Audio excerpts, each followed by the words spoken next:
know say I've been gone for a long while now. We didn't call, but I know the pick. And so I found the sign himself, boy, now you're out. And all I want is be your happiness. You know I gotta make this zone, gotta start this zone, baby. I cry me there, don't be easy, oh.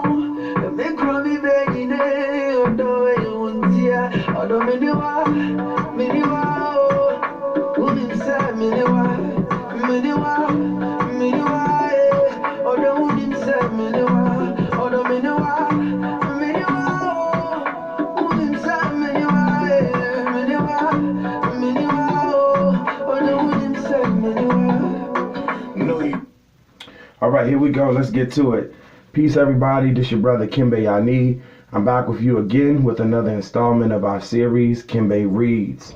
Kimbe Reads is dedicated to authors, playwrights, poets, artists, and really all types of creatives of African descent from all across the globe. This is where we get to showcase their talent. Not only do black lives matter, black writers matter, black artists matter, black poets matter, black playwrights matter, black movies matter, black directors matter, black entrepreneurs matter, black life matters. Our first selection is Assata, an autobiography written by Assata Shakur herself, with a foreword from Angela Davis, the revolutionary, as well as the world-renowned attorney, Mr. Lennox S. Hines. In this particular text, Assata is about 21 chapters. It's a very lengthy book, but it's a very worthy read. It's rich with with a lot of details. Just the impact and the influence of Assata Shakur in her day and time, and even to this day, cannot be discredited, diminished, or dismissed. We're on chapter 8, which is an even number chapter. Even number chapters are dedicated to Assata Shakur's upbringing, her foundation, her life as a child, as she transitions to adolescence, to her early teens, to a young adult, to eventually to the modern moment, to become the woman that she is today. It kind of gives you the ingredients. Prior to chapter 8, in the previous chapters, Assata has been in the streets. She almost gets raped. She has run away from home because of dysfunction in her household between her mother and her stepfather. They constantly bickering and fighting and going back and forth. So she has run away. She's in the streets. She's currently living with a transgender woman in a hole-in-the-wall hotel somewhere in New York City, somewhere in the Village. They call it in New York, Greenwich Village. Hopefully I'm saying that right. She's dealing with other kids who have run away. They're smoking marijuana. She's going to parties in the projects. She's not from the projects. She stopped just short of selling her body, but she's been doing a lot of different odd jobs, very dangerous odd jobs, dealing with grown men as a 13-year-old, working at bars, working in and out of little hole-in-the-wall clubs. This has been Assata Shakur's life thus far. We're going to proceed with chapter 8, which highlights a very important character, somewhat of a superhero figure, which is Auntie Evelyn, man, who needs to get credit, who doesn't receive enough credit. Without Auntie Evelyn, who knows what the fate of Assata Shakur would be, you know? So here we go. After the Village, I lived with Evelyn on 80th Street between Amsterdam and Columbus in Manhattan. So she moved to Manhattan with Auntie Evelyn. She had a garden apartment in a brownstone. Nothing grew in the garden but weeds, and it was where our neighbors threw their garbage. The apartment was one big room that we used for sleeping, eating, and living. It had a kitchen and a bathroom with an old-fashioned toilet up on a platform and an overhead tank so that you had to pull on a little chain to flush it. Evelyn always referred to it as the dump. She had it fixed up nicely, but it was just too small for two people, especially if one of them was me.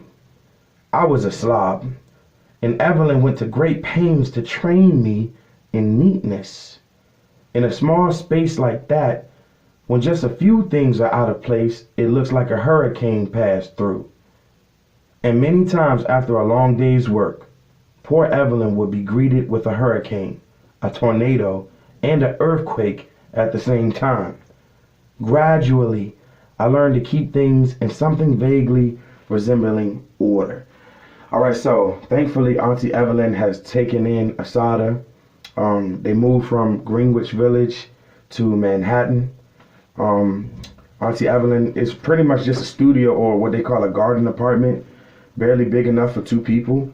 But beggars can't be choosers. At least Assata has somewhere to rest her head, where it could be a little more stable. We're going to continue, and wow, interesting enough, we're going to speed up quite a bit. We're going to go to page 132, and there's a paragraph that highlights Assata's views on liberals, and basically explaining her experience in what they call the Upper West Side, which is a neighborhood. So let's get into it.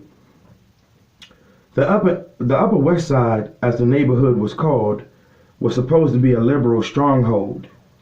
I had never heard, or I have never really understood exactly what a liberal is.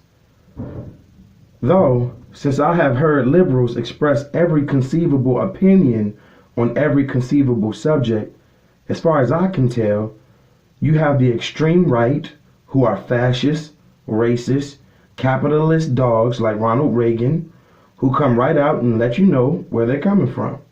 And on the opposite end, you have the left, who are supposed to be committed to justice, equality, and human rights. And somewhere in between those 2 points is the liberal. As far as I'm concerned, liberal is the most meaningless word in the dictionary.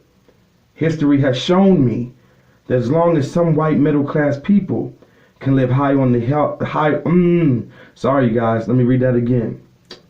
History has shown me that as long as some white middle class people can live high on the hog, take vacations to Europe, send their children to private schools, and reap the benefits of their white skin privileges, then they are liberals.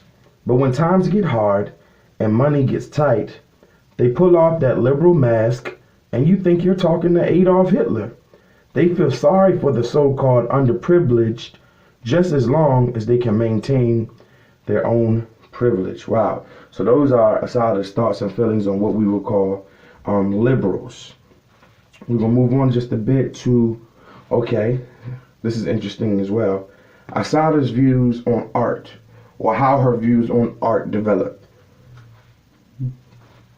Assata says, I was always crazy about art and made it a point to visit any art gallery I discovered. Sometimes they acted snooty or disgusted. At first, I felt uneasy and out of place. But after a while, whenever they acted disgusted, I made a point of asking the price of each piece. They would turn so red and swell up so much that it was comical. I remember hating some of those people, but at the same time, I wanted to be rich like them. Back then, I thought being rich was the solution to everything. That was interesting that she said that. Back then, I thought being rich was the solution to everything. Because I can remember there was a certain time in my development when I would think the same thing. That if we just had money, if we had more resources, if we could pay the bills, if we can do this, if we could do that, then life would be sweet. Life would be a dream. Everything would be peachy key. You know what I'm saying? But we've realized that, money really, truly cannot buy happiness. That's why you have millionaires who unfortunately commit suicide or abuses of substance so bad that they have to go to rehab multiple times. And, as a person who's not as well-to-do, you'll say, man, what's going on? I mean, if I had 40 million, 50 million, 60 million, $100 million, man, I'll be fine. Everything will be good. Life will be heaven, but that's not true. That's really not true.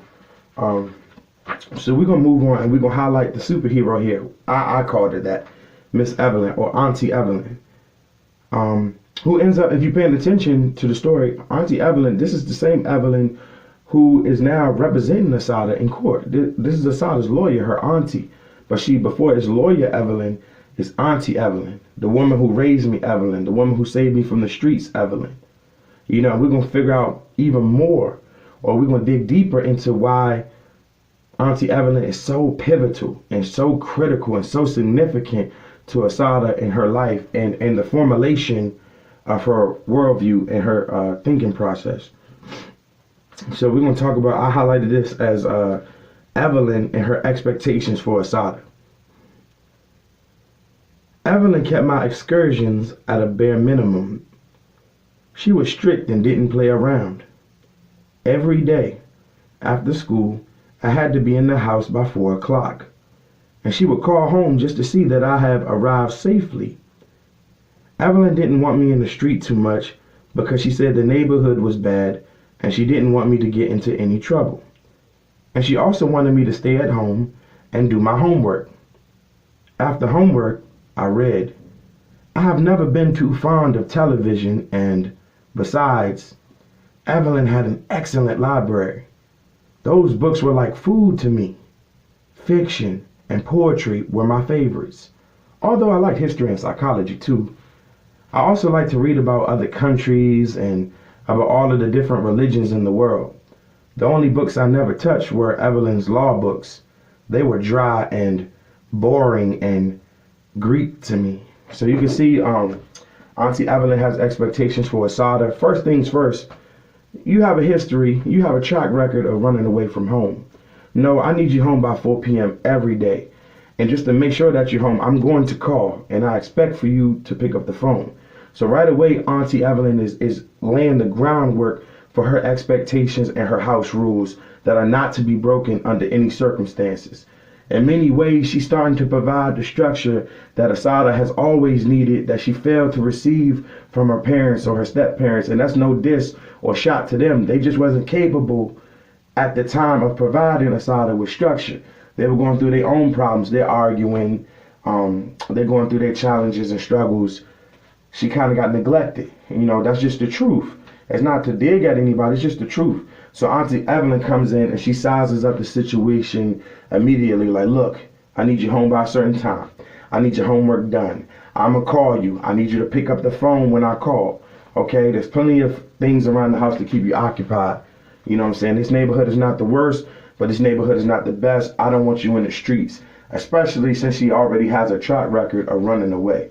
So we're going to dig deeper into Evelyn and Assata's relationship at this particular point in Assata's life, at this particular point in Assata's development. And we're going to continue from here. Evelyn was a store of knowledge, and she knew about a whole range of subjects. We were always discussing or debating something. Hanging out with Evelyn, I started to think that I was cool and sophisticated and grown up, and that I knew it all. You couldn't tell me nothing. I was just too cool. Evelyn and I went to museums and art galleries and the theater, on Broadway, off Broadway. She was turning me onto so many things. I started to view movies as an art form instead of just entertainment. I was learning what and how to order at restaurants, and my vocabulary and control of the English language were expanding greatly. But life with Evelyn definitely had its ups and downs. Sometimes we got along famously, and other times it was terrible. Evelyn was super honest, and she just could not tolerate my lying. I would try to tell the truth and try to be honest, but sometimes, especially if I was in a tight situation, I would lie. I had been in the habit of lying, and it was easy for me to fall back into the old pattern. But it was futile to lie to Evelyn because she was a lawyer and would cross-examine me until I would inevitably trip myself up. Little by little, I got out of the habit, but it was a long and constant battle between us. So now, as I was talking about the exposure that she's been having with Auntie Evelyn takes her to museums. Auntie Evelyn takes her to art galleries. Auntie Evelyn takes her to the theater. She takes her to shows on Broadway and off Broadway, just exposing Assata and expanding her worldview. And this will become very critical later on in Assata's life. Assata also mentions that everything wasn't always peaches and cream. Everything wasn't always good. That sometimes that they bumped heads and they got into it and they didn't always see eye to eye. But one thing that's for certain is that she has structure, that she's being exposed to many things, that she even thinks that she's grown now, you know, between her tenure in the streets and between what I was trying to say was between her time in the streets and the way that Auntie Evelyn is raising her, she's maturing and developing at a very rapid rate. You know, so we're going to monitor this as we continue with our story. We only have about, I think I have 2 more things that I highlighted, and then we're done. We're gonna keep it moving. We at the pretty much the 15-minute mark, so I don't want to hold you for over 30 minutes. So let me continue. And if you have any comments so far, please don't hesitate to comment. Like I said, I have thick skin. I do not have a big ego. Brother Kimbe is a local educator here in Washington, D.C.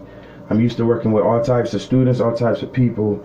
I love to engage. I love to, not necessarily debate, but I love to engage in an exchange of information. That's the only reason why I'm doing the series in the first place. So let's continue. Assata versus the music teacher. The teacher talked to us as though we were inferior savages, incapable of appreciating the finer things in life.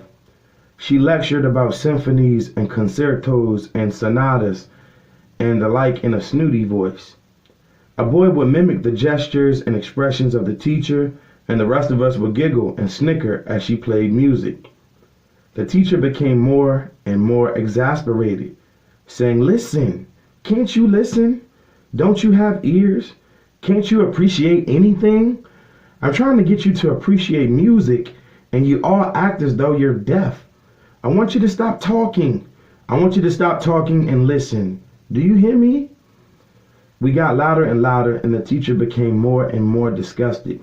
She would scream at us and call us names like hooligans and ignoramuses, and we returned her insults. We hated her because she thought the music she liked was so superior. She didn't recognize that we had our own music and that we loved music. For her, there was no other music except Bach and Beethoven and Mozart. To her, we were uncultured and uncouth. For her, Latin music, jazz, rhythm and blues were trashy, and we were trash. She was a racist who would have denied it to the bitter end. A lot of people don't know how many ways racism can manifest itself and how many ways people fight against it. When I think of how racist, how Eurocentric our so-called education in America is, it staggers my mind. And when I think back to some of those kids who were labeled troublemakers and problem students, I realize that many of them were unsung heroes who fought to maintain some sense of dignity and self-worth. We're almost done. We're almost there. Bear with me. We're going to move along to Assata Shakur and the way she felt about her country grandparents. Usually every summer I went down south to visit my grandparents. When they had the business on the beach, I loved it. But they had lost 2 different buildings on the beach, both destroyed by hurricanes. After the last one was leveled, they operated a restaurant on Red Cross Street. I like working in the restaurant sometimes, but it wasn't as much fun as working on the beach. One of the last summers that I spent down south, the NAACP rented a building a few doors from my grandparents' restaurant, which was a great source of interest to me. I was forever walking by, standing in the doorway, or sliding discreetly into the building to see what was going on. I could hear them talk about integrating the South by sitting in, praying in, singing in, and about nonviolence. I was glad because I surely wanted segregation to end. I had grown up exposed to the degrading, dehumanizing side of segregation. I remember that when we traveled from north to south, and vice versa, we really felt the sting of segregation more acutely than at other times. We drive hours without being able to stop anywhere. Sometimes we would pull into a filthy old gas station, buy gas, and then be told that we were not permitted to use their filthy old bathroom because we were black. So you can see right now, Assata and her experiences going down south with her parents, her grandparents, is radically different from life in the big city with Auntie Evelyn in New York, and it's such a stark contrast. But she also is getting her feet wet in political activism because it just so happens that the NAACP building is adjacent or right next door to the business or the restaurant that her grandparents is running. So I think that's interesting, and this starts to form the foundation of her political activism and her political theories. The last thing that I have highlighted is page 139, and I just put Assata speaks. She's just speaking her mind. And we're going to end with this and gracefully transition on to chapter 9. Thank you for staying with me. Nobody in the world, nobody in history has ever gotten their freedom by appealing to the moral sense of the people who were oppressing them. Once you study and really get a good understanding of the way the system in the United States works, then you see without a doubt that the civil rights movement never had a chance of succeeding. White people, whether they are from the North or from the South, whether it was 1960 or 1980, benefit from the oppression of black people. Those who believe that the president or the vice president and the Congress and the Supreme Court run this country are sadly mistaken. The almighty dollar is king.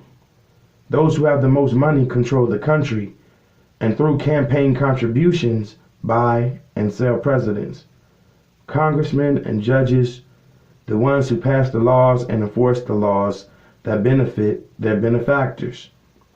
The rich have always used racism to maintain power, to hate someone, to discriminate against them, and to attack them because of their racial characteristics is one of the most primitive, reactionary, ignorant ways of thinking that exist. I'm going to read that again and I'm going to conclude.